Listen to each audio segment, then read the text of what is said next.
this meeting to order and call Yes. the roll. Recording in progress. Good evening, everyone. I'll go ahead and take roll. I'll begin with Director Gould Present. and Orzali, Present. Wood, Present. Sheets. Present. Kelly, I see you virtually. Present. Jones, I'm here. White. Here. Director Clark, I believe, has left, will not be joining us immediately for regular session. President Saylor's turning it back over to you. Thank you very much. Next is the pledge to the flag. Please recite after me. I pledge allegiance to the flag of the United States of America and to the republic for which it stands, one nation, under God, indivisible, with liberty and justice for all. Next, we have the Metro Cable announcement.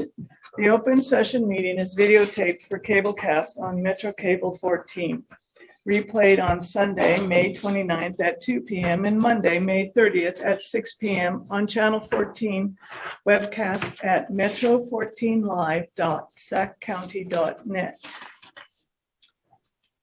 Now we have the public opportunity to discuss matters of public interest within the district's jurisdiction, including items on or not on the agenda. Madam Clerk, do we have any speakers tonight? Good evening, everyone. I do not believe there's any speakers at the moment. Art, if you could unmute our participants. There were quite a few, so just give me one.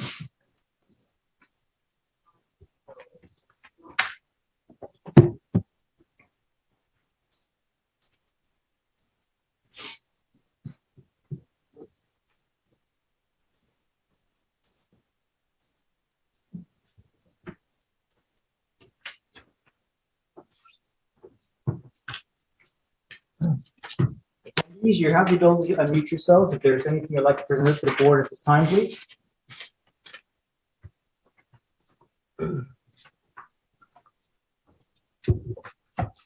Looks like no response. All right, having no speakers tonight, our next item on the agenda is the consent items. Do we have any questions about the consent items? Madam Chair, I make a motion that we adopt consent. I'll second. Thank you. Having a motion in a second. Madam Clerk, will you call the roll, please? Director Gould, Aye. Orzali, Aye. Wood, Aye. Sheets, Aye. Kelly, Aye. Jones, Aye. White, Aye. and Sailors. Aye. Motion passes. Thank you. Our next item on the agenda are presentation items. The first presentation is number 1, the recruitment and outreach update. Firefighter Tim White. Good evening. It's fast. I want to thank everybody for coming out to support me. All you guys in the back. So well played. Good evening, President Sailors, members of the board, Fire Chief Harms, and staff. I'm Firefighter Tim White, and this will be a report on recruitment and outreach efforts here at Metro Fire. I think we would all agree that historically, a career in the fire service typically starts with a little bit of luck, followed by a lot of hard work and dedication in order to be successful. That little bit of luck typically comes in the form of someone that we have direct access to that works in the fire service, first making this career seem obtainable, then providing us with some information in order for us to formulate a pathway towards this career. I consider it my role as our recruitment and outreach coordinator to identify what that information is and seek out opportunities to make that information available, to reproduce that luck, if you will, for as many people as possible, starting with your constituents here within our district, and also to reach outside of our region to highlight employment opportunities here at Metro Fire. Now, what does that look like operationally? We're working with our PIO's office on social media projects that have made improvements to our website, joinmetrofire.org, to provide easier access to up-to-date information and resources. We are pursuing opportunities to visit with local and not so local college campuses that have fire and EMS training programs and have highlighted Metro Fire to multiple EMT, paramedic, and fire academies.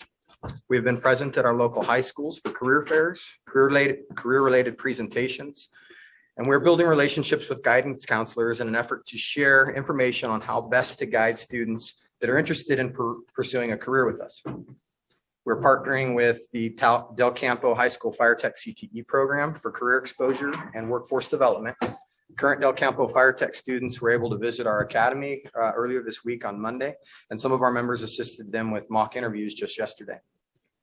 Our partnership with the United States Army PAYS program continues to grow, utilizing one of the most diverse and well-funded workforce development programs in the world. We were able to be part of the 2022 U.S. Army Recruiting and Reserve Partnership Council, and future soldiers continue to engage with us for future employment. We continue to work with our regional partners and CPF resources to increase Metro Fire's visibility within our future workforce. For instance, 2 of our firefighters were supported as they were able to participate as counselors at the Golden State Women in the Fire Services Hero Camp at UC Davis this April. Metro Fire was also highlighted in 2 interviews with the Future Firefighter podcast that were featured on fireengineering.com, and both of them made the newsletter. These interviews cover topics from our mentor program to the single role paramedic program as a pathway, and what our district has to offer candidates as a whole. And we're following up with all these efforts by making ourselves available through our mentor program, offering career guidance all along the way. The flexibility of my current position and the support that it has received has afforded us the opportunity to be consistently available for recruitment and outreach opportunities, to have a voice on multiple committees, and perhaps most importantly, to meet people where they are. It was very rewarding to see some of the folks that I've met out there at our SRP written test last week. And I look forward to seeing a continued return on this investment that we're making in our future workforce. I want to thank Fire Chief Harms and the administrative staff for their support, patience, and trust while I've been working on this project. Thank you to the board for supporting this project and recognizing the need, And also thank you to the line for the support that our recruitment efforts continue to receive. Unless there are any questions for me, this concludes my report. Do I have any questions from any board members? Go ahead, Director Rosales.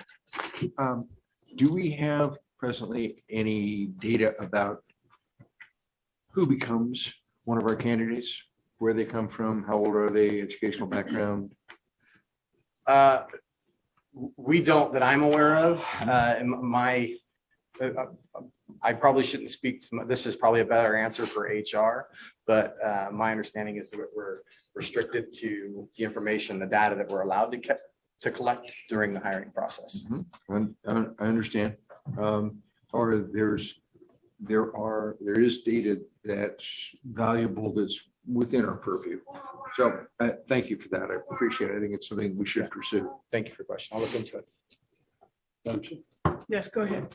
Firefighter White, thank you so much for the presentation. It's been good. Glad to hear all the work that's going on. You did mention the Army. Are you working much with any of the other branches and or the California Veterans Affairs Department? Primarily, we've had most wins with the United States Army because of the program that they've developed. We've been PAYS partners since 2011 and haven't had any interaction with them until January of this year, when I just decided to learn about the program. The United States Army is beneficial to us, not only through the PAYS program, but the way that they train a couple of their MOSs, primarily combat medic and paramedics. There's opportunity to be career ready for us when they come out, unlike the rest of the military branches that don't have civilian credentials right now for their medical professionals. So part of what I was able to do at that partnership council is to interact with leadership up and down the state that recruit that work at Army recruiting stations and educate them to our ask and what career pathways they should guide folks towards if they do want to pursue a career with us in the fire service. And primarily it's that point them towards becoming a paramedic. And there is an opportunity through the United States Army to come out with civilian credentials. That's good. And I know Cal Veterans Affairs has got the transition assistance program for members of the service that are coming out. And I didn't know if we had a connection there yet or not. Could we get together on that? Yeah. I'll reach out to you on that. Madam Chair. Go ahead. Once again, thanks for your presentation tonight. I appreciate it. Have you had much interaction with CPF regarding the pre-apprentice program that they're now running down south and the paramedic program that they're about to launch for workforce development? Yeah, I've been working with Lasana Packman over there to try and learn about those resources and pathways and how we can interact with them and support those processes. One of the committees, the Regional Diversity Committee meetings that I attend, she's part of that as well. And so oftentimes she'll bring up stuff that I need to follow up with her on to learn about some of that stuff, some of those resources. Just had a conversation 2 weeks ago with Lasana about how we can try to push people towards that program if that's an opportunity for them. And they do a really good job for recruiting for themselves and for the industry at large. And again, yeah, trying to build those relationships and see where we fit in, how can we support that process, how we can utilize them through CPF resources such as like printing documents, advertising. There is a lot of resources over there through the CPF and through the CalJack. Thank you. Yeah, thank you. No more questions? Thank you very much for your presentation. President Sailors, Yes, go ahead. Chief. I'd just like to say that Tim was very happy as a firefighter on truck 106. And quite a few months ago, we asked him to kind of doing this part-time, to come to staff and begin to do this job full-time. And he has been tremendous. And I see him on social media. He stops by my office. He really is being able to do this full-time, becoming the face of recruitment out there for the district. So Tim, thank you for that. And only 6 more months to go. Thanks, Jim. Thank you, Tim. Thank you. Thank you. All right, moving on. Our next presentation item is other post-employment benefits, OPEB, actuarial valuation for our year ending June 30th, 2022. CFO Dave O'Toole and Catherine McLeod. Good evening, Madam Chair, board members, Fire Chief Harms. This item, OPEB actuarial evaluation for fiscal year ending June 30, 2022 is being brought to you today for presentation and no action is required. In a moment, Catherine McLeod of McLeod Watts, an actuarial consulting firm with whom we worked for several years, will be presenting the highlights of the most recent valuation. And it's included in the board package, the evaluation. The district provides benefits to its retirees in the form of medical coverage and other benefits not covered by the pension plan. With that obligation, the district must file certain accounting reports, and benefits will be sufficient to ensure that benefits will be sufficiently funded and available when needed. That OPEB valuation is prepared biannually for the purposes of determining the contribution levels for the pre-funding plan, providing information needed for the CalPERS benefit trust, the CERP contributions we're familiar with, and disclosing certain information needed for accounting reports. The report considers the obligations of the district, including explicit subsidies, the district contributions towards healthcare, and implicit subsidies, contributions from active employees that are benefiting retirees. The OPEB actuarial valuation presented concludes that the district's net position or share of assets over liabilities is 26.1%, or will be 26.1% as of June 30th, 2022. Up from 19.6% last year on June 30th, which was up from 17.5% on June 30, 2020. This improvement in funded level is largely due to market performance, as well as the district commitment to contributing to the search. So with that overview and background, I want to turn it over to Catherine, who will be presenting via Zoom.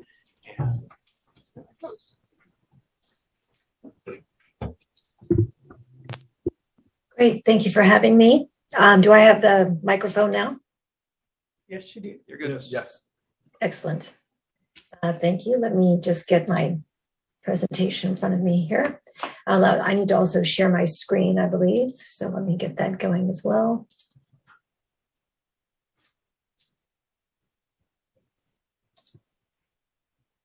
Okay, can you confirm if you can see my screen? Yes, we can. Wonderful. All right, well, I'm going to just give a very brief overview. I'm happy to take any questions whatsoever about our report or the OPEB plan in general. But let me just kind of go through these slides. I know this is something that the board does not think of too often. And so the terminology alone can be confusing. So let me just provide a little bit of recap about this information. So the primary purpose of this report, as was just explained, is we prepare information on behalf of the district for both accounting or audit purposes, as well as for plan funding purposes. And the particular report that we just delivered to the district provides information for both purposes.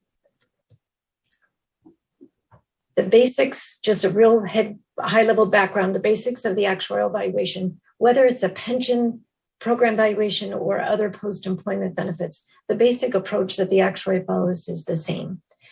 Start by confirming the plan eligibility and benefits to answer the question of who gets how much for how long. We need to make many assumptions about what's going to happen between the valuation date and the future when all those benefits will be paid. Then we put a price tag on every future expected benefit payments out in the future, and then discount each of those payments back to today's dollar. And when we collect those up for every person and all of their expected future benefits, we call that the present value of future benefits. That's a logical name.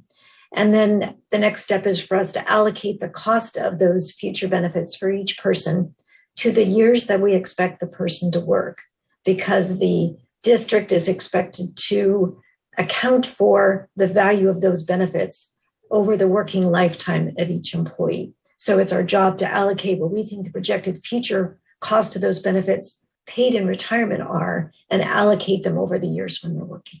And so we divide those into 3 buckets. As of an evaluation date, there's a certain amount of past service years each person has already worked.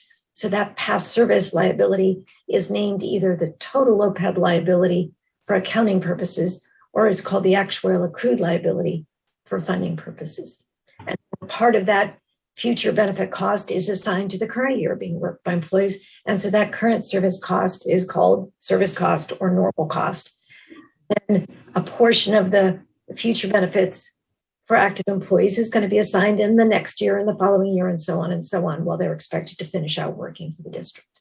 So the collection of those 3 portions of cost allocations add up to that present value of future benefits for each person. So that's the gist of what we're doing. In preparing the valuation, we have to answer a number of questions, and those questions form the basis for our assumptions. Those are things like, how long will retirees receive benefits? Is it for lifetime? Is it only to age 65, et cetera? And that's going to affect things like our mortality assumption or life expectancy. Will dependents get any benefit in this district's program? Yes, they do. Both spouses and dependent children are entitled to retiree health benefits. So we need to know if those are payable while the retiree is living or as survivors. And in the district's program, it includes survivor benefits. We have to anticipate whether the value of benefit is going to increase in the future. And that forms an assumption on healthcare trend or potentially bargained increases if those are applicable. And then additional assumptions include things particularly for active employees. Will this current employee actually stick around with the district and retire from this agency? Unlike pension benefits, this is a very important assumption, because in pension benefits, if an employee terminates and moves to another public employer, they will still have a vested future benefit from their years of service with the district. For retiree medical benefits, unless they actually retire from the district and start their pension benefit within just a few months of retiring, any retiree medical benefit is forfeited. So that assumption about whether an employee will stick around and actually retire from your district is a very important assumption. And then if they do retire, what age will they retire? Will they take the coverage of benefits, et cetera? Will they cover dependents? Which plan will they choose? And so on and so on. So there are many assumptions involved in preparing the evaluation. And as part of our process, we review those assumptions with the district, and we are more than happy to discuss why we chose what we chose. And if the district believes that there's other factors that we didn't consider, we are more than happy to incorporate those in our analysis. As was briefly mentioned, an OPEB valuation has technically three different types of liability that we have to value. The first is the obvious one that everybody thinks about, and those are the cash benefits or premium benefits that the district would pay for retiree health coverage. And that is, according to formula and according to resolution with CalPERS, how much does the district pay for, up to a maximum for any individual retiree and or their spouse or other dependents. In this program, we call that generally anything that falls in that bucket an explicit or direct subsidy. And in this program, that represents about 80% of the liability in this program. The next most significant liability is what was mentioned as the implicit subsidy. It's a kind of a hidden premium subsidy that retirees receive prior to Medicare when the premium rate is blended together. But we all know that as we get older, not every individual human, but in general, as we age, our healthcare costs go up. So in the program where everybody pays the same premium rate, regardless of age or health conditions, in general, the older and pre-Medicare retirees are getting more claims paid than the premium cost. And so effectively, the active employee premiums that are collected, either from the employees themselves or from the district, part of that premium collected for them is being rerouted behind the scenes to help cover a portion of the retiree claims that are bigger than their premiums. And that is required for accounting purposes to be considered a liability of the employer because the retiree is actually getting that benefit of the higher claim cost. That represents about 20% of the cost of this plan. And the last little tiny bit, which is actually in your case a negative cost, is recognizing that you're in a very large pool with CalPERS and different retirees have different costs, et cetera, based on the composition of your Medicare retirees within the pool of all the CalPERS Medicare retirees. We have to assess whether or not one employer's retirees are contributing more premium cost than their claims or less. And in the district's case, we're projecting that the premium cost collectively for your Medicare retirees is slightly higher than the actual claims that we expect that they would incur. So you actually get a little credit on your liability for that.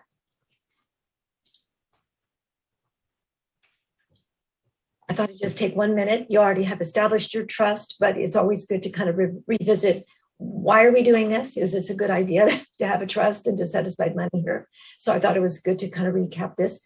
The most immediate reason that people think of is to benefit them for their financial statement, their accounting liability. And that is, if you don't have a trust established for accounting purposes, the employer has to report the liability assuming a very low, a 20-year bond rate to discount the liability. The lower your discount rate, the higher your liability on your books. So in today's world, a 20-year municipal bond index might be around 2%. So if we had to revalue your liability using a 2% rate, you might see it be 2 to 3 times higher than what you're seeing on your books right now. So that is an immediate benefit for doing it. Another real benefit is that the more money that's set aside in the trust, your earnings in that trust are expected to be higher. And you can actually offset the liability on your books by the asset value that you set aside. So if you had set aside assets, in your reserves on your own district resources, but didn't put in a trust, you could not recognize that as an offset to this liability. By isolating in the trust, you can do that. So that's an added value of setting up the trust. And then from the participant's point of view, you've made some benefit commitments. And so it improves the benefit security for them, the members, to have actually see a trust aside and setting money aside for that. Cost of borrowing is typically improved by having a trust and a reduced liability on your books. And then overall, the general concept of taxpayer equity to be funding the plan during the years when your taxpayers are receiving the benefits is always a good advantage. So given that in mind, this next slide looks at the different kind of levels of funding that can happen in a plan. Just a reminder that unlike the CalPERS retirement system, pre-funding of an OPEB plan is not required. So this is a decision that the board makes according to what it deems suitable use of its funds, but this is an optional decision to make. I've just covered the benefits or pros of doing that. When assuming a trust is set up, the next question is, well, at what level are you going to fund? Since it's optional, there is no mandate that you contribute the actuarially determined contribution like there is for the pension program, but contributing at that level certainly has some benefits.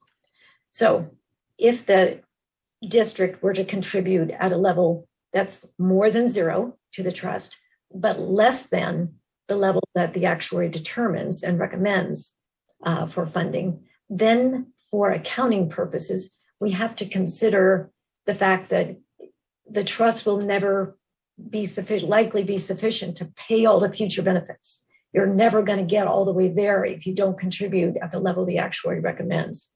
So in that event, we wouldn't use a bond rate to calculate the liability, and we couldn't use the full trust rate. We'd have to blend something in between based on the established or recent historical level of funding in the plan. And in the district's case, that was a circumstance last year or the year before. There was a blending of a discount rate. And that in the current report we delivered was also the case, that there was a blending of a discount rate. It's much closer to the trust rate of return than to the bond rate, but it's not up at the full trust rate because the district, at least according to its current funding policy, is not contributing the full level that we've recommended. Here's just a quick snapshot of the funding progress in the plan. So you can see the trust has not been around that long, and still in recent years, it's pretty impressive how in roughly 6 years, 5 to 6 years, you've gone from the 0% funded ratio up to about 27%. So that's a very impressive accumulation of funds towards this very substantial liability in just 5 or 6 years. And here, now I'm going to get to the specifics of, I want to make sure I'm getting the right slide here, the specific results from this recent valuation we completed. Again, I mentioned that the liabilities are prepared in this report for both funding purposes and for accounting purposes.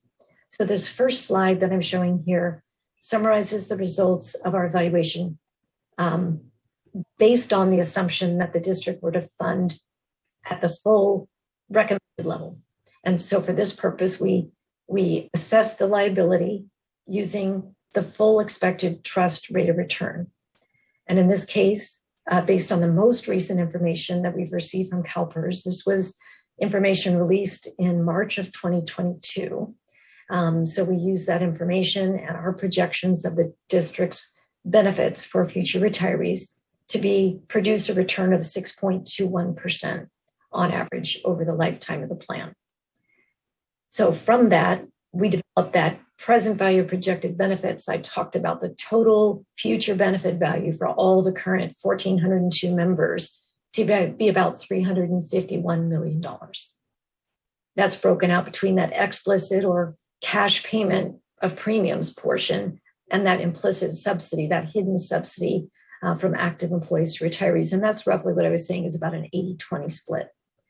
So that $351 million or so, we then allocate that to past service, current year's service, et cetera. And the past service part of this is about $257 million. And that's labeled in for funding purposes as the actuarial accrued liability. So $257 million or so. And from that, we compare that to the plan assets that have been set aside. So how much has been accumulated to date toward the funding of that past service liability. And that's just a hair under $70 million as of June 30, 21. Subtracting that leaves about 188 million in unfunded liability considered from this plan funding point of view. So, and we're also then assigning about $8.3 million in current service cost or normal cost. So those are the components of what develop how we would determine how much to fund in this plan for this year. So we've got 187 or $88 million in unfunded liability that we're going to have to figure out how to get paid off, plus 8.3 million in current year service cost. And those two pieces go into how we determine the actuarially determined contribution amount.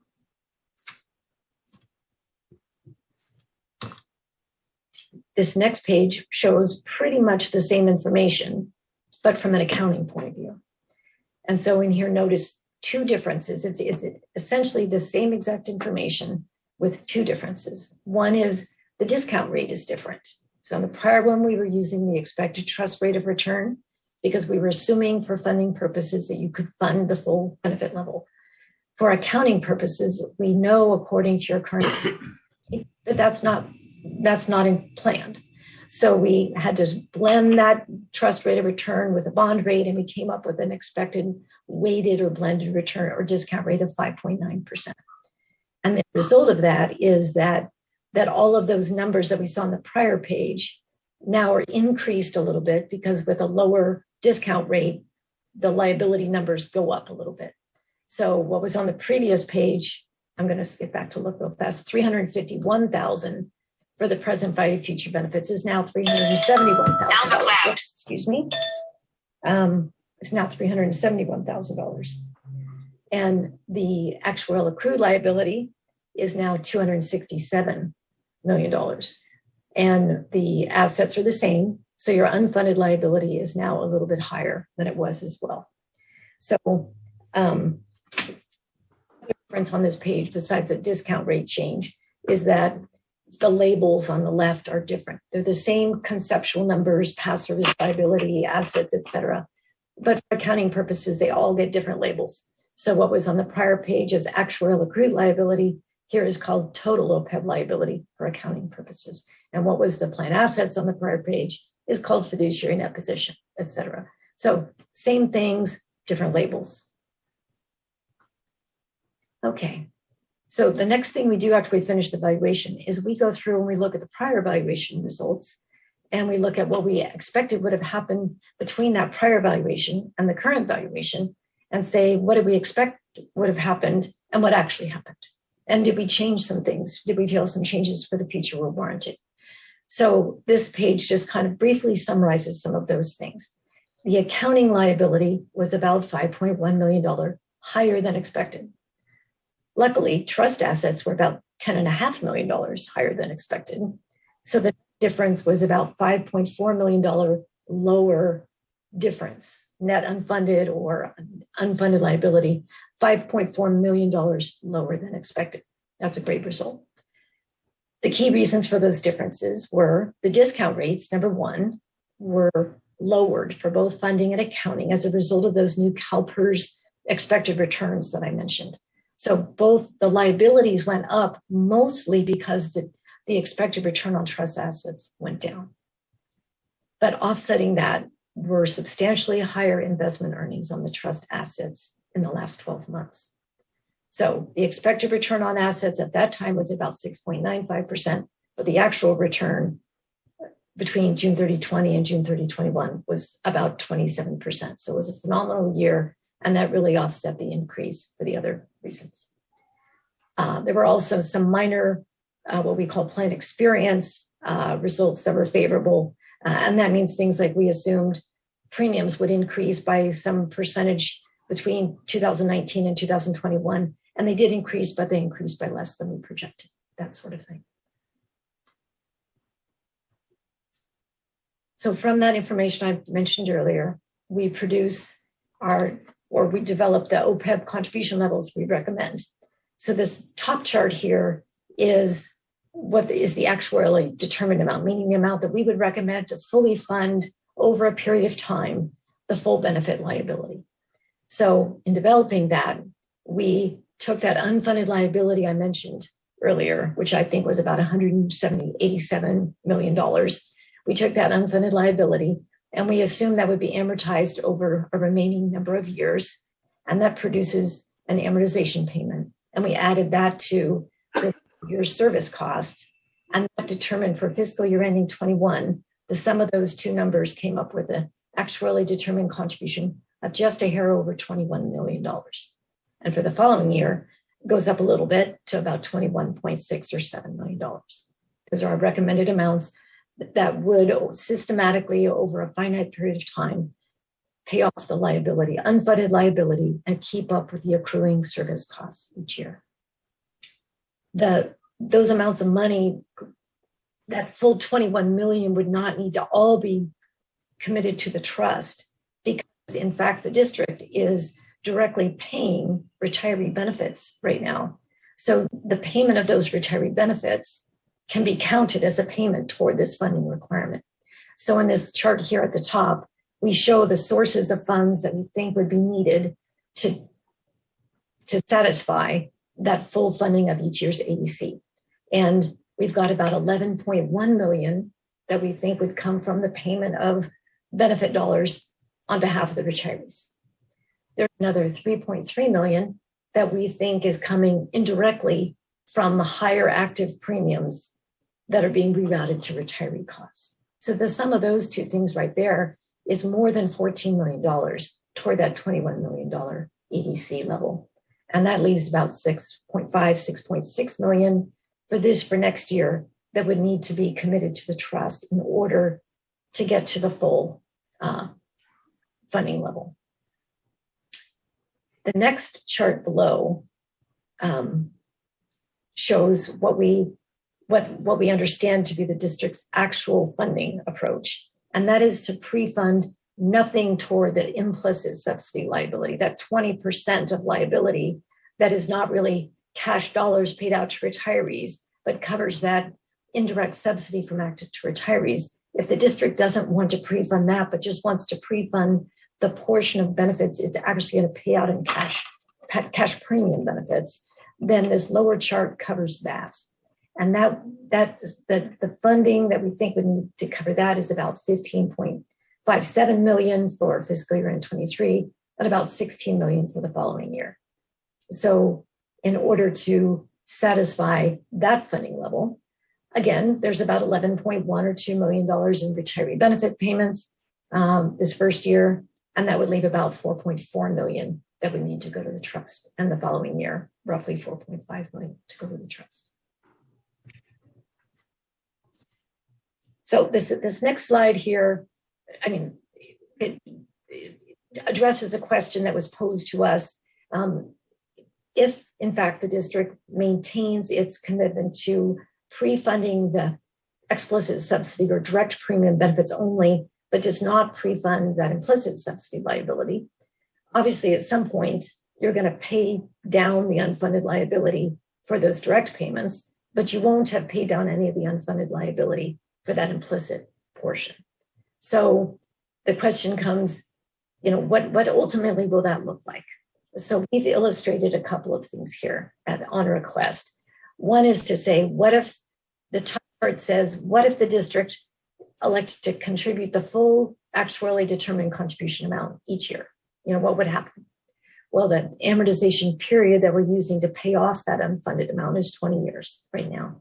So, and you can see it starting up there at about 183 or something million. And so paid out, if you contributed the full actually determined amount over that 20 years, you'd see that go down to zero. And now, again, you can see on the left the comment I made. We're assuming that all of our assumptions today will be exactly realized. And that's not going to happen. It never does. But assuming that we're close or if to the extent that we're off, that we adjust for it next year and so on, the expectation is at the end of 20 years that unfunded liability would go to zero. This next chart illustrates two different things. One is, suppose the district just continues its policy of pre-funding the explicit subsidy liability only. Well, you can see it's starting at the same place, 180 million or 183 million or so. But at the end of 20 years, you're not going to have contributed anything toward that implicit subsidy unfunded. And in the meantime, there will have been more service costs for that implicit unfunded. It's going to go up over time, not being funded. So at the end, if you just look at the solid green line, at the end of 20 years, we would anticipate that there would be a remaining unfunded liability of what looks to be like $83 million or so from unfunded implicit subsidy liability. Now that implicit subsidy liability started off at just 52 million, and the explicit unfunded liability started off at 134 million. But you're going to pay off that explicit liability, and you're not going to pay off the implicit. And so the implicit is going to grow over time with interest, et cetera. And at the end of that 20 years, we would anticipate that there would be roughly an $82 or $83 million remaining unfunded liability. Those are the end of my kind of prepared comments, but I'm happy to take any questions. Anyone have any questions? Okay, Go ahead, Director Jones. Yes, ma'am. Thank you, Ms. Is it McLeod? Yes. Thank you, Ms. McLeod. So a few slides back, one had the 17 contribution and one had actual of 15. So does that mean if Metro contributed 2 million more annually, that would help us reach the long arc for the, whatever it was, ADC? Yes. And that includes the implicit? Correct. When you're not considering funding for the implicit, we count that as a contribution source. So if you're focused on funding of the explicit or direct benefit payments only, we can't count that implicit as toward funding. So we ignore that. But if you're going to fund toward the entire actuarially determined contribution, then you can count that implicit subsidy contribution in there as part of your contribution source. So you're correct that if you opted to fund for the full actuarially determined contribution, instead of just the explicit, you'd be looking at roughly a 2 million, somewhere between 2 million and 2.3 or 4 million additional contribution to the trust. So Dave, just to be clear, we're doing the approximate 15 million payment, and if we upped it, the extra 2 million to the trust, then we avoid the blending of the discount rate, ma'am, is that the case? And then that will help us get to that 20-year goal of zero liabilities within the framework that you presented? That is correct. Yes, with one caveat, in order to get to the full trust rate of return, you can't jump there all in 1 year, because to get to full trust return for accounting purposes, we have to look at a recent 5-year historical average of funding. So if your most recent 5-year average of funding, as a percent of the full ADC is only 92%, getting to 100% in 1 year isn't going to move that 5-year average up to 100 right away. So it's going to ease in. But yes, if you move from this partial pre-funding up to full pre-funding, it will not take longer than 5 years to get to the full trust rate. And at the district's option, you can throw in some extra money in 1 year to try and accelerate getting that average up to 100% faster. No, I'd be very interested. So in the future, Mr. O'Toole, I think it'd be really good, at least for the finance committee, to take a look at what funding is going to take to keep us out of that blending discount and to get us to that 20-year full. The implicit, yeah. Thank you. Thank you, Madam Chair. Thank you. Are there any other questions? All right. Before I stop, then I was also asked to make a comment about one other thing, and that was I've just changed my slide here. If we could prepare some information summarizing kind of where the district stands in terms of our understanding of where the other agencies are in their funding. So I've put together just a quick look at our client base. Just for your information, there's roughly 600 public agencies in the CERP program today. And our client base, we provide OPEB actuarial services for about 300 public agencies. Not all of those are in CERP, but the vast majority are. I'd say at least 80% of those are in the CERP program. And we looked at the relative funded percent for those, our current agencies. Of those, we've got about 140 of those 300 that have a trust. So just a hair under 50% of our clients have an OPEB trust. So the first half, their funded percent is 0 because they have no trust. Of the other half that does have a trust, this is relatively where they are on their funding scheme. About 5% have accumulated so much money, they've covered more than the past service liability, they've covered their entire future projected liability. So they're way ahead of the game.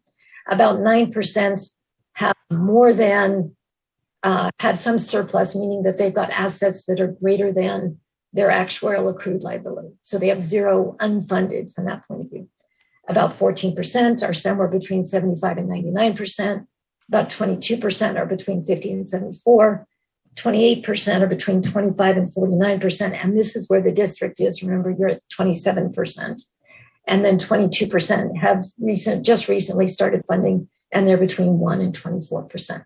So that's where you see yourself on the spectrum of our client base, remembering again that there's half of these people, another half of people that have no trust. So even though you're maybe in the lower group where you're between 25 and 49, you're still ahead of another 50% of agencies that haven't started a trustable. Well, I guess the good news is we're not in last place. Yes, exactly. Yes. So I wanted to make sure to get that into my discussion. So are there any other questions? Seeing no more questions, thank you very much, Ms. McLeod. You're welcome. I will take my leave. Thank you. Thank you. Thank you, Dave, for that presentation. Our next item on the agenda is action items. Number 1, disclosure of material expenditure, general property liability insurance. Deputy Chief Bailey and USI insurance broker Brad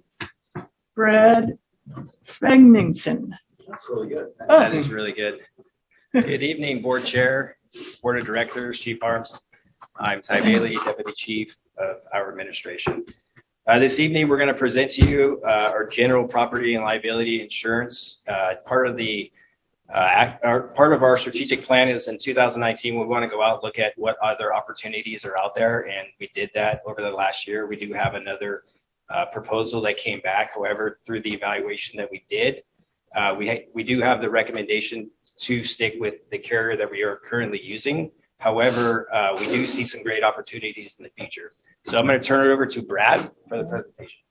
Thanks.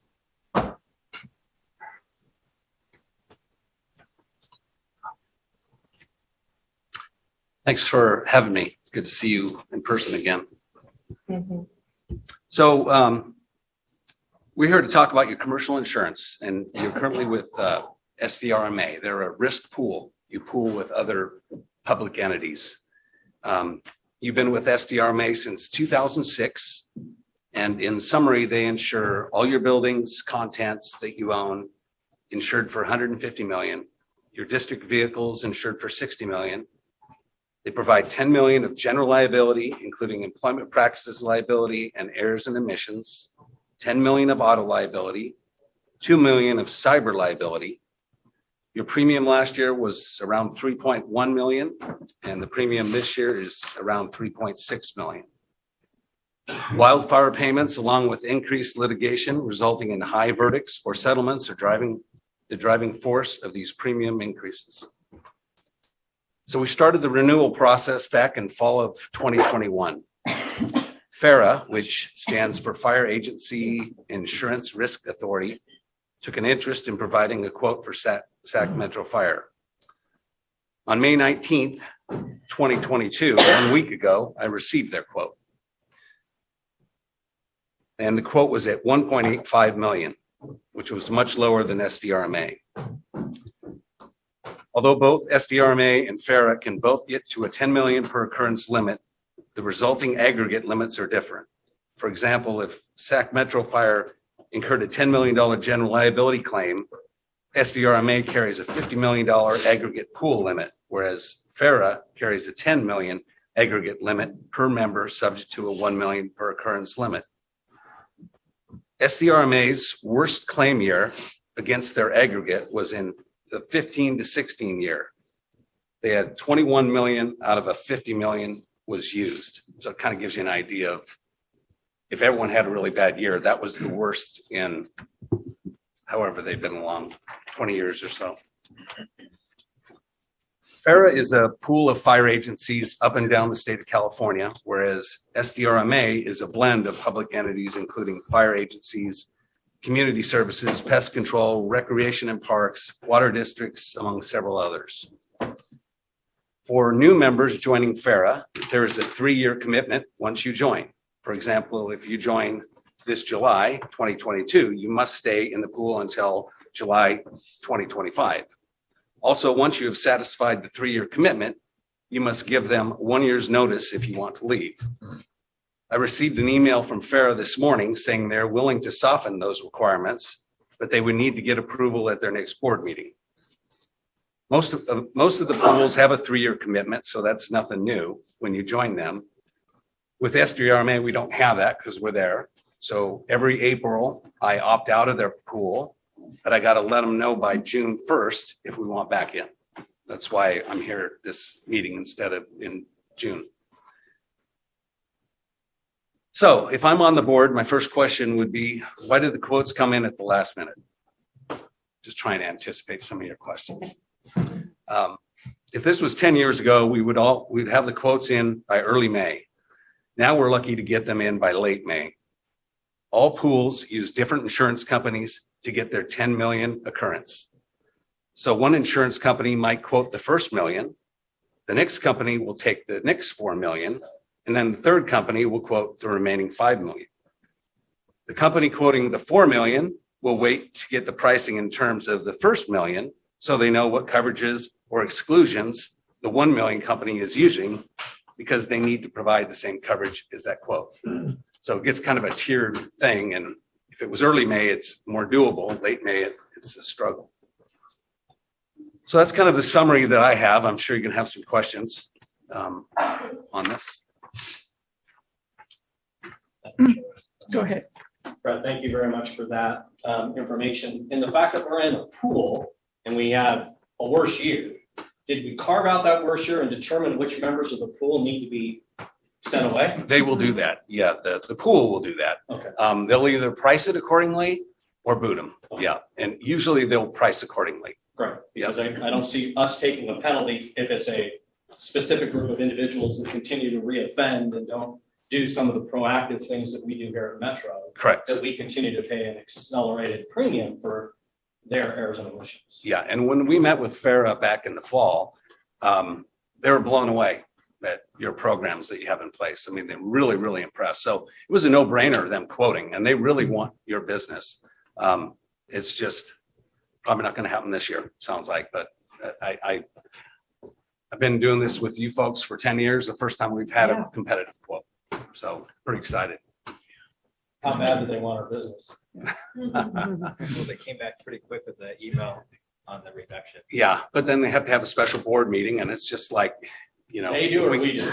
No, they do. In order to soften the requirements of the. Tell them to have one tomorrow. I mean, at the end of the day, if we can get a competitive bid and they're willing to soften some of those requirements, it's saving us $2 million that can go towards an OPEB liability that we just talked about, or something like that. Right. I'm seeing if an organization has come together of like entities, the fire service, we have a vested interest in ensuring that we do things safely and eliminate our risks way more than other public agencies. So I think it's great that we've got that competitive bid, but I put the screws to them a little bit to see how we can, because I'm sure we're going to be one of the bigger fish in the bucket. Yeah, you would be the second biggest. Yeah, Orange County is the largest currently. Yeah. They're not really a district, though. They're authority. So you like the interest of, you like the idea of being in a pool with other fire agencies versus like a heterogeneous with other public agencies? I'm not going to I'm just speak for my curious. colleagues, but I think it's actually a great idea because we have a higher standard of training and those kind of things. And so I think at least we ought to do the due diligence, and a special board meeting shouldn't be the thing that stops us from negotiating them softening their offers. And again, these pools are not apples and apples. There's a little bit of a difference. Okay, so SDRMA is a bigger pool, and they have a little more room if you have a big claim. You have that 10 million general liability claim. All of a sudden, we need to go out in the marketplace, buy a little more backup. Whereas SDRMA has already got it in place. Okay. So doable, and yeah. I like the word doable. Can I just add a couple of things? One, we had a really good conversation with our general counsel, Ladra, fire chief, and our team. And there were differences, and there's a little bit more risk with what they're offering. You know, the saying is you get what you pay for, but I think we can get there over time. I just don't know if we get there at this board meeting today.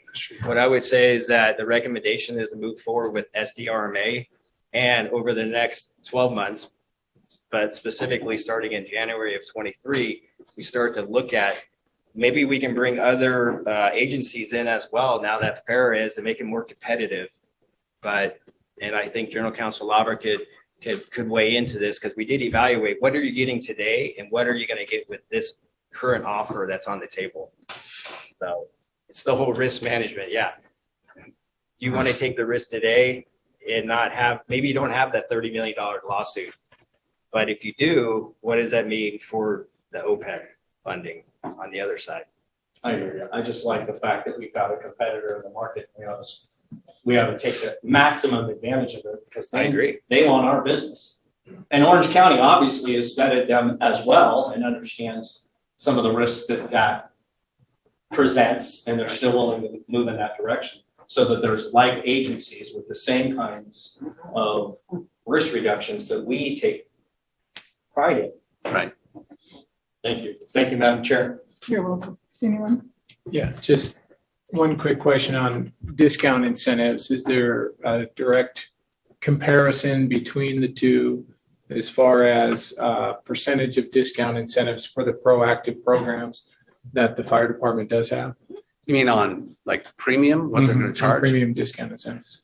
Well, I can tell you that, yeah, FARA, that's why they priced it so low, is because they were very impressed with what you have in place. And that's why they gave you that quote. Now, the thing that kind of scares me before I got that email this morning, which is not concrete, it's like, well, you're stuck for 3 years, which, okay, that's fine, but give us a cap. Okay. Let's, you know, if maybe it's loss ratio driven, maybe not. Maybe you say, maybe we get two options. If your loss ratio is X amount, you're going to cap it here. If we have a bad year, you're never going to give us more than, 40% or 30% or whatever.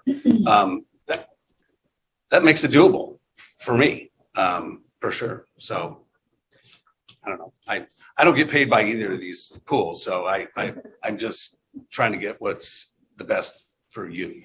So. Madam Chair, quick question. Correct me if I'm wrong, but it's for about 1.8 million, we get a one-time potential payout on an annual basis of 10 million. But if we pay 3.6, it's 50 million. Is that the bottom line? But no more than 10 million per occurrence. It's just you wouldn't have used up your 10 million. Then you would have dropped down on the general liability option. Okay, so you would drop back down to the 1 million per occurrence. So please repeat that. So if you just say the same words.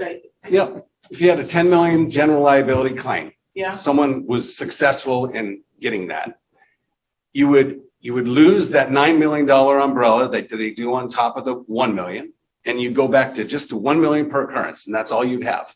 You'd only have $1 million in the bucket. Okay. So we would need to have someone in the marketplace give us another 10 million on top of it. So maybe it's 300,000, which is still a good deal, but yeah. I think that idea of taking this next year and looking at it and working at it, I don't feel like I want to be rushed on something. We've been with SDMRA, I mean, been around for such a long time. And so many special districts obviously take advantage of it. I get nervous when I think about being rushed for something about insurance. I go way over to my conservative side on that. So anyway, I'm prepared to support the staff recommendation. Is there any more comments, discussions, or questions? I just add one more thing. I want to thank Michelle Dehoney and HR for all of her assistance through this process. Very much so. Thank you, Michelle. Thank you, Michelle. So can I get a motion that will support staff's recommendation? Madam Chair, I make a motion. I'll second.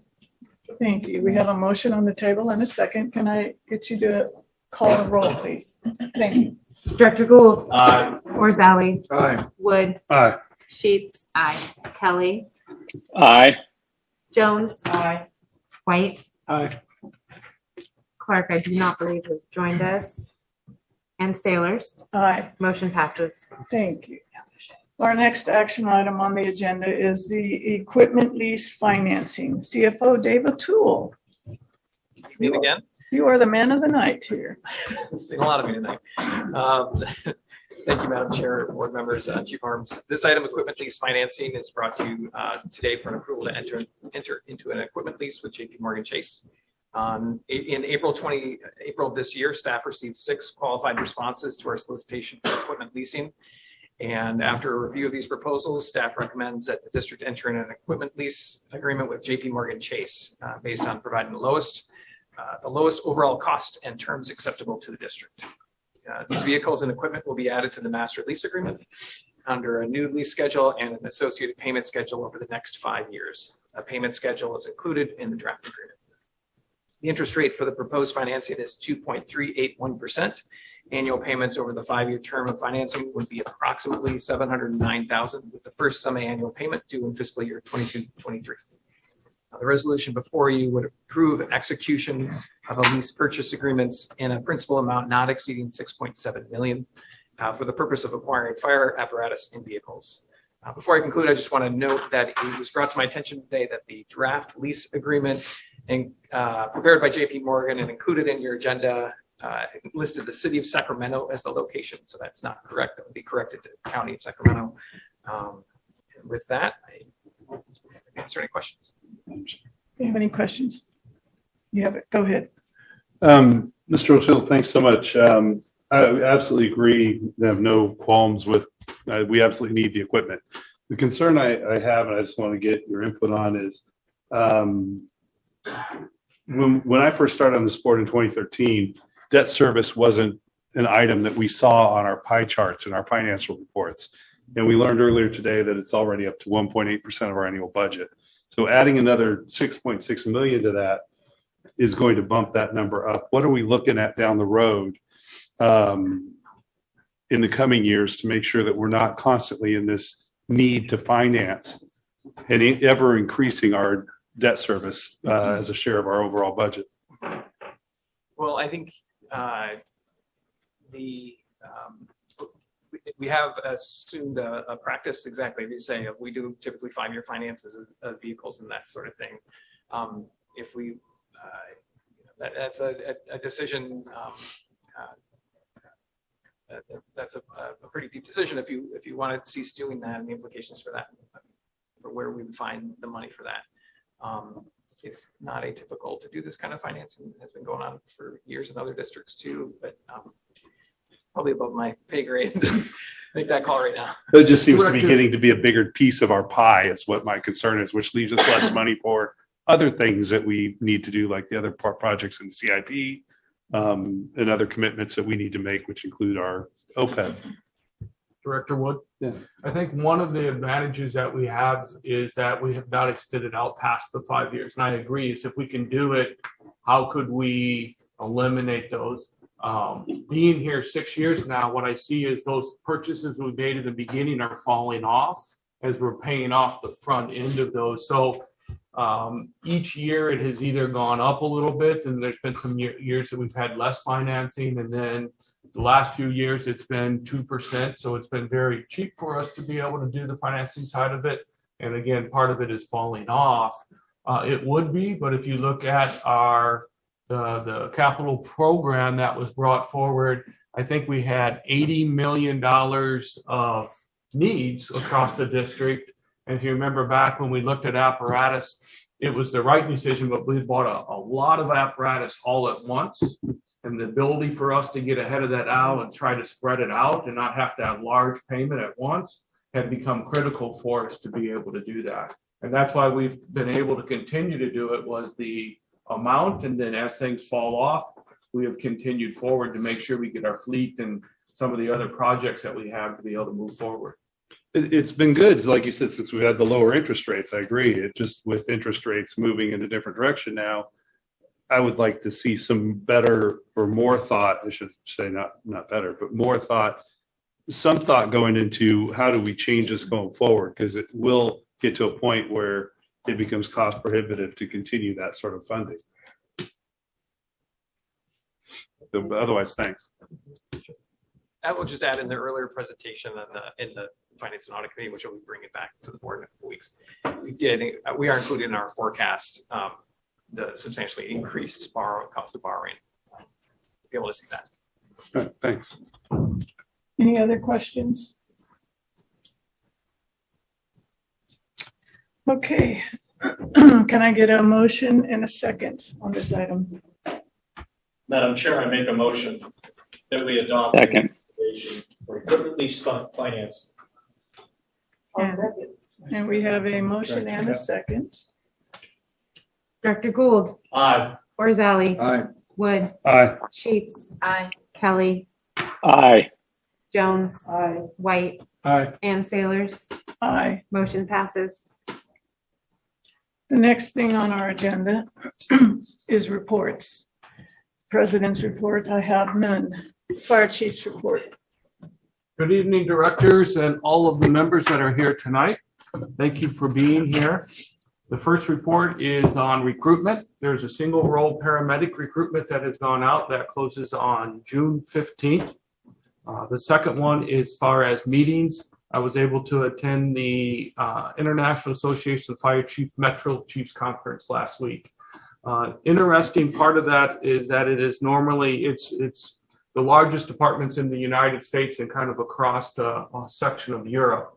The first day and a half, what they looked at was DEI, diversity, equity, and inclusion, and actually had an individual from outside the fire service, but has been studying the fire service, come in and do a presentation, and had all the fire chiefs be involved in a number of opportunities there.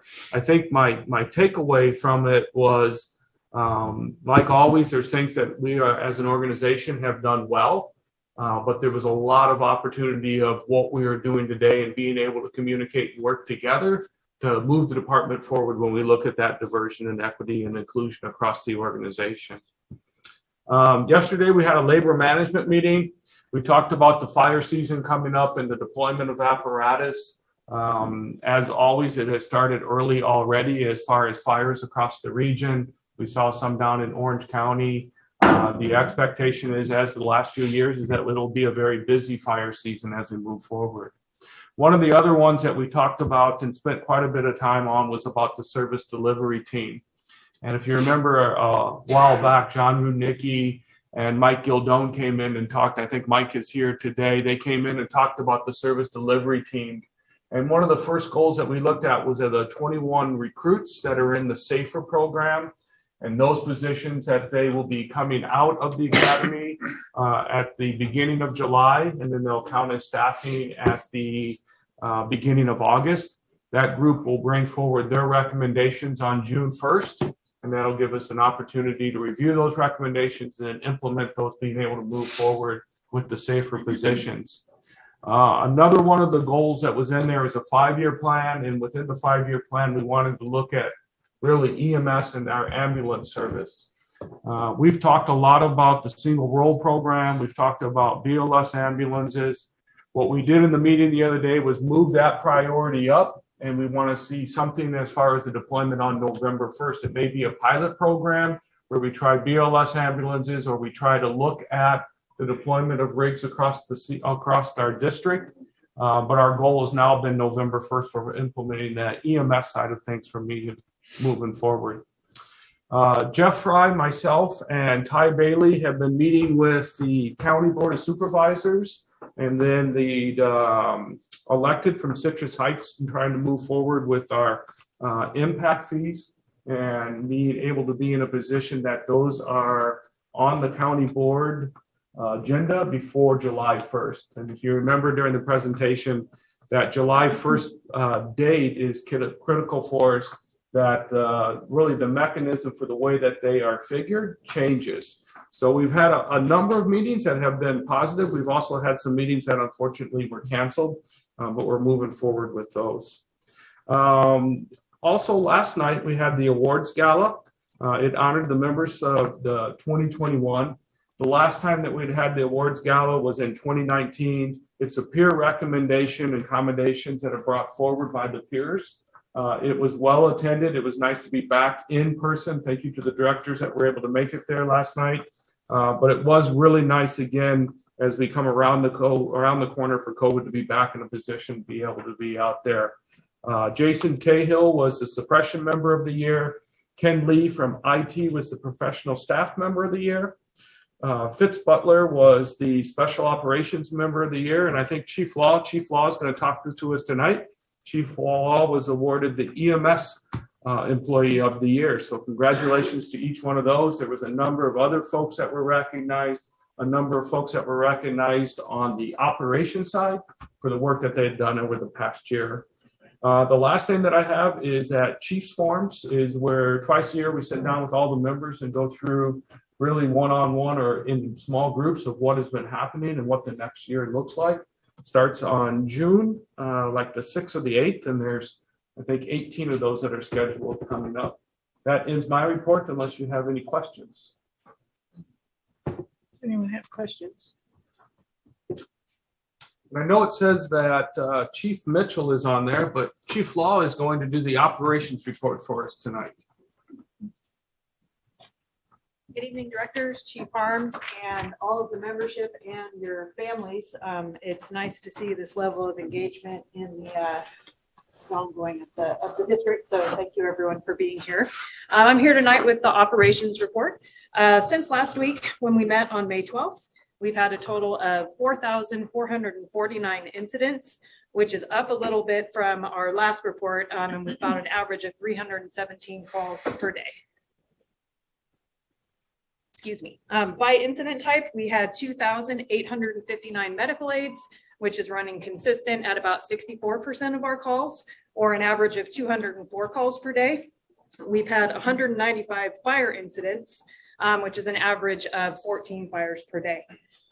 Since our last meeting, we've had two significant events. Unfortunately, on May 19th in Battalion 7, crews responded to a residential structure fire in a McEwen, which is a fourplex building.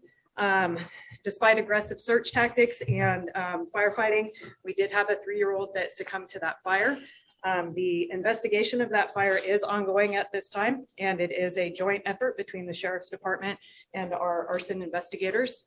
So more to follow on that in future meetings. Last night in Battalion 5, we did have a commercial structure fire where the sprinkler system activated and actually held that fire in control. Our arson investigators determined that that was started by improperly stored rags or with wood staining products on them. The business was inspected. There were found to be a number of code enforcement violations, and so community risk reduction is working with the building owner, but the building or the construction, sorry, the I am drawing a complete blank. Business, thank you. The business is closed at this time, and CRD will be working with them on correcting the code violations so that they can get back into service as soon as possible. From the training division, we still are in the fire academy. They're working on mod 2 for their testing tomorrow. They're holding steady at 38 recruits with 19 paramedics and 19 EMTs in that class. There are a number of folks in the 19 EMTs that are already in a paramedic process, and so we will be working with them to get them through internships as soon as possible once they hit the line, so that's good news. And finally, today we've transitioned to wildland season with our upstaffing of the copter and the dozer program. And that is the end of my report, unless you have any questions. Does anyone have any questions or comments? Thank you very much for that report. Thanks. Next, we have firefighters local 522 report, BC Matt Cole.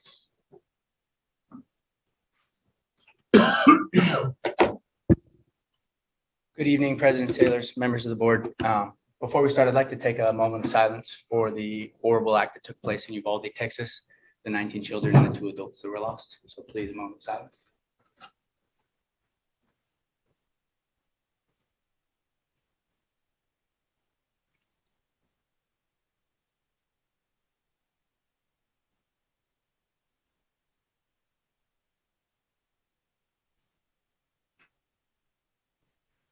Thank you. It's hard to go on with normal business when things like that are happening in our world, but we have to. So I'm going to do my best with this report, even though that just got my heart rate up a little bit. And I'm going to speak loudly because I understand not everybody in the back of the room can hear us. So there's a number of really positive things that are happening, and I could spend some time going over those in my 522 report as far as the hard work that our members are putting in on fires and medical aids. We could talk about being at CPF convention for the first time since COVID, the CFED conference that I was just able to go to, the unit meeting we had today. But I'd really like to spend the couple minutes speaking to each of you. So the last few years have provided unprecedented challenges for our communities, for public safety as a whole, us and our brothers and sisters in law enforcement. But for the fire service and Metro Fire specifically, we haven't seen challenges like this. So I'd like to thank all of you for giving our membership, your ear, being willing to come and connect with us at our firehouses and in our divisions to listen to how these challenges have been impacting all of us and our families on a regular basis. We know that tonight you'll be talking about the Metro Fire. We saw it agendized on the agenda for tonight's meeting. And here we have the men and women of Metro Fire, their wives, their husbands, their boyfriends, their families, those that continually sacrifice, pick up extra shifts, deal with those fires that are always increasing, deal with our homeless and their behavioral health issues, deal with unprecedented challenges at a time when everything seems to be kind of falling apart. And so we have felt your support through the years as we've been entrusted to meet these challenges and continue to rise to the occasion on behalf of the community. You have been there for us, and we've been carrying a fair amount of responsibility, and sometimes that's tough. So similarly, we know that the responsibility cast on you to ensure that Metro Fire is strong into the future is significant. And so we are in the room to show you that we support you as well as you have for us. So we stand here, union strong, united, supporting you, and we thank you for everything that you have done for us. That concludes my report.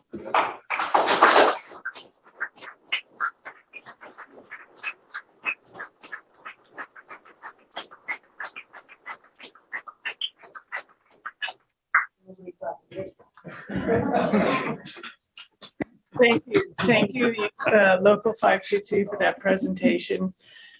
And I would just like to say I am happy to see the room full tonight. It is a pleasure to see the engagement from everyone. I would also like to see at union meetings this kind of engagement. It was pretty close today, honestly. Okay, good for that. It goes both ways. So we're here working for all of you, and you're out there working for the people that put us up here. So that's why we're here, is to serve our community. So thank you for everything you do. Thank you. Our next item on the agenda is committee and delegate reports. The executive committee has met last board meeting, and it is to be determined. The next item is Communication Center JPA. Good evening, President Sailors. The concert JPA has not met since our last meeting, so I do not have a report for you tonight. However, I will be reporting out after our next meeting, which is on June 14th. Thank you. Thank you very much. Our next item on the agenda is California Fire and Rescue Training JPA. Chief Harms. Directors, we met yesterday afternoon. All classes at the JPA have been completed. At this time, actually today, OES has given us a statement they don't want any of the resources that are left at the location. City Fire and John Runicki in the training division met earlier today and went through all of the assets that are left and divided up assets. There will be one more meeting that will occur in late June. It looks like there'll be probably a financial balance of about $200,000 that will be divided between the three agencies moving forward. The last item that is trying to be taken care of that's under the JPA is the removal of the airplane. And so there's still some struggles with getting that off of the property. It has bthe identified that all the fuel has been removed, but it will be removed before the end of June. That ends my report. Thank you. Next item is Finance and Audit Committee, Director Orzali. Thank you.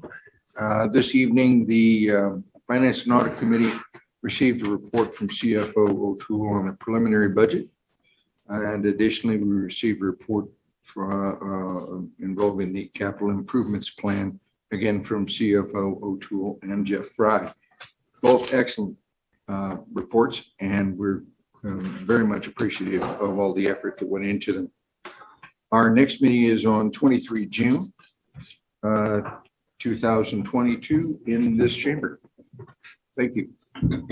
Next is the Policy Committee. Director Gould. No report. No report. Thank you. We now have board member questions and comments. Director Jones. Thank you, Madam Chair. No comments tonight. Thank you. Director Kelly. I'd like to thank Ms. McLeod for the report she gave on the unfunded liabilities. I'm glad that the room was full to hear that report, understand how important it is for the district to continue its payments and increase those payments to get ahead of that unfunded liability. Other than that, everybody enjoy a nice Memorial Day weekend. Thank you, Director Kelly. Director Sheets. Good evening. I just want to thank everybody for your engagement. It's really awesome to see how much support you guys have being unified for Local 522. I want to send my condolences to all of the families that have been affected by the shooting in Texas. I wish everybody a safe and happy Memorial Day weekend and recognize the members who will be away from their family this weekend. Just keep them in their thoughts and prayers and make sure that they're safe. That's it. Thank you. Director Wood. Thank you, Madam Chair. Got a few things. First of all, I was honored to be at the awards gala last night. It was incredibly inspiring to hear the stories that our members, the activities and the work that they do that got them to get those recognitions from their peers.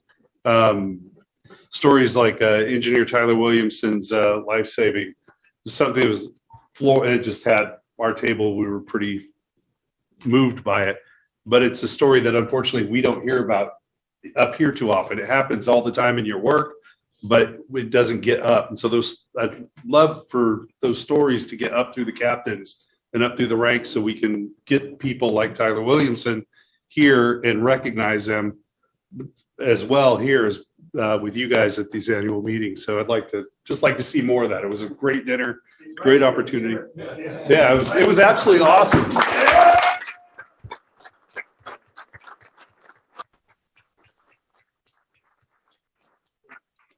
Chance to see you guys sometimes and recognize you, but we don't get enough opportunities to do that here in person. So keep those stories, get them up, push them up so that they can get on our meetings and get you guys here to talk about that. Also, I don't know why, but for some reason last week, I've been seeing a lot of information about us in the media, a lot on Instagram. And Captain Wilburn, just want to say you're just doing an awesome job. PIO, your staff, the people you got working with you, just doing absolutely phenomenal work. So it's good to see that. Firefighter White, I said it earlier, thanks for your presentation. It was really good. When I started on this board back in 2013, and before then, we were having 800,000 people for a class, and we're not getting 10% of those numbers now. So what you're doing is I know it's a year off your engine, and it might be a little frustrating at times, but you've got one of the most important jobs here right now, working towards securing the future. So thank you for all you do. And last, I just want to say thanks to Captain Mike Bonham and the crew of 54, Ray and Sean, for hosting me the other day. I had a great talk with them and appreciated their time and their hospitality. So thank you very much. Thank you, Madam Chair. Thank you. Director Rosali. Yeah, very briefly, I wanted to express my appreciation to C-Shift at Station 27. I really appreciated the opportunity to sit down with you guys and talk about how you see us and how we see you and so on and so forth. It was a great evening. Also, I want to thank the members of 522 for this showing this evening. It's important. It means a lot to us. It's something that we haven't seen, and it's recognized and well worth your time. So thank you. Thank you. Director Gould. Thank you, Madam Chair. Just really quickly, first off, I'd like to thank the apparent posse of firefighter Tim White for being here.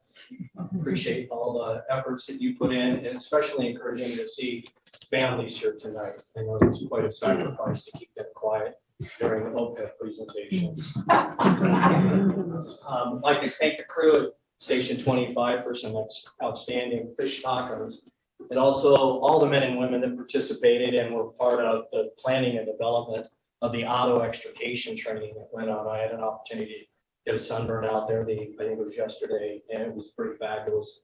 I'd just like to encourage this organization to fund that skill set at the highest levels that we can, because that's a pretty particular skill set. And those men and women out there doing some incredible things. We need to make sure that we provide them training funds that can get them where they need to be. That also encourages us to look at developing partnerships with heavy wreckers. Some of the work that those heavy wreckers were doing yesterday was impressive.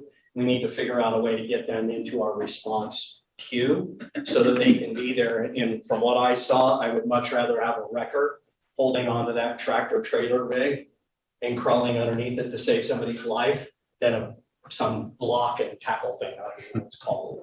It didn't look very cool compared to a $1 million truck. So I would just encourage us to not let the politics get in the way. I know that we've got some pretty incredible community members that are willing to play nice with us in that regard. And I think it's high time we get those folks as part of our rescue team and our auto extrication. It was incredible. It was absolutely incredible. By the way, those battery operated devices are freaking heavy. Thank you, Madam Chair. Thank you, Director Gold. Director White. Okay, first, I just want to commend last night's award recipients for, their actions, their efforts, their hard work. I wish I could have been there, but I do want to say thank you. To get recognized by your peers is pretty significant. So, second, I got an opportunity to go to the academy drill grounds and observe the fire ground training that was going on. I was very impressed by not only the quality of the cadre, but the efficiency at which they were running the academy. So I want to say thank you for that. And thanks to Chief Barthel, Captain Malinowski, and the crew at 50 for and especially Chef Hazlett for dinner the other night. So thank you. And just want to wish everyone a happy, healthy, and safe Memorial Weekend. Thank you. And as my voice is going out, I just wanted to extend a big thank you to the crew at Station 41 who tolerated listening to my war stories last Thursday. They invited me for dinner, and of course I didn't eat. I just bored them with old war stories. So, and thank you everyone for your presentations tonight. And now we get to go to closed session, and you guys all get to go home and have a great holiday weekend. Chair, can I ask for 10 minutes?